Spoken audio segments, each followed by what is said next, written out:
ఏది అయినా ట్రై చెయ్యి ఆచి చికెన్ మసాలా. ఆచి చికెన్ మసాలా. నాంపల్లిలోని ఆబ్కారీ భవన్ వద్ద బార్ ఓనర్స్ అసోసియేషన్ మౌన దీక్ష చేపట్టారు. ప్రభుత్వానికి ఆదాయాన్ని ఇస్తున్నా తమకు మాత్రం న్యాయం జరగడం లేదని జీవో 145 ను వెంటనే రద్దు చేయాలని డిమాండ్ చేశారు. వైన్ షాప్ల వద్ద పర్మిట్ రూమ్లకు అనుమతించినా వాటిని నిబంధనల మేరకు నడపాలని కోరారు. అలా చేయకపోతే మేము బార్లు తీసేసి బెల్ట్ షాపులు నడుపుకోవాల్సి వస్తుందని ఆవేదన వ్యక్తం చేశారు.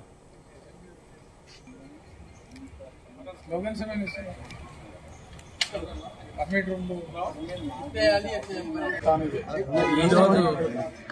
తెలంగాణ స్టేట్ బార్ అసోసియేషన్ తరఫున నేను ప్రెసిడెంట్గా కమిషనర్ ఆఫీస్ ముందు ధర్నా చేయడం జరిగింది. ముఖ్యంగా ధర్నా చేయడం కారణం ఏంటంటే కరోనా కానుండి మా బార్లు ఏదైతే నష్టాలు ఉన్నాయి అప్పటి నుండి కూడా గత ప్రభుత్వంలో మాకు వాళ్ళు సహాయ సహకారాలు అందించే కొద్దిగా ఆక్సిజన్ ఉన్నట్టు ఉండే కొద్దిగా పర్వాలేదు. ఈ ప్రభుత్వం వచ్చినాక 2.5 సంవత్సరాలు అయింది. మనకున్న సమస్యలు బాగా నష్టపోతున్నాయి.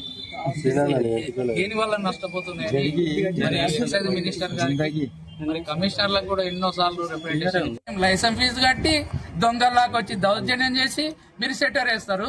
మా లైసెన్స్ ఫీజు ఎవరు కట్టాలి అంటే బెల్ షాప్ వాడు ఏ లైసెన్స్ ఫీజు లేకుండా 24 గంటలు నడుపుకుంటే మేము ఒక రోజు లేట్ అయితే మా షట్టర్లు బంద్ చేసే హక్కు మీకుందా? మాకు కూడా రూల్ తెలుసు కదా. మేము బ్యాంక్ గ్యారంటీ ఇస్తున్నాము, అన్ని సెక్యూరిటీ ఇస్తున్నాం. మీరు ఎందుకు చేస్తున్నారు నిర్లక్ష్యం? అధికారులు అంటే భయపెట్టించి మీ అవసరాల గురించి లైసెన్సులు భయభ్రాంతులు చేసి ఇబ్బంది పెడుతున్నారు. కొంతమంది ఆత్మహత్యలు చేసుకున్నారు, టెండర్లు వేసి ఆత్మహత్యలు చేసుకున్నారు. ఈ రోజు సభాముఖ్యంగా తెలియజేయడం ఒక్కటే, ఇప్పుడు కూడా మేము సామరస్యంగా పోతున్నాం.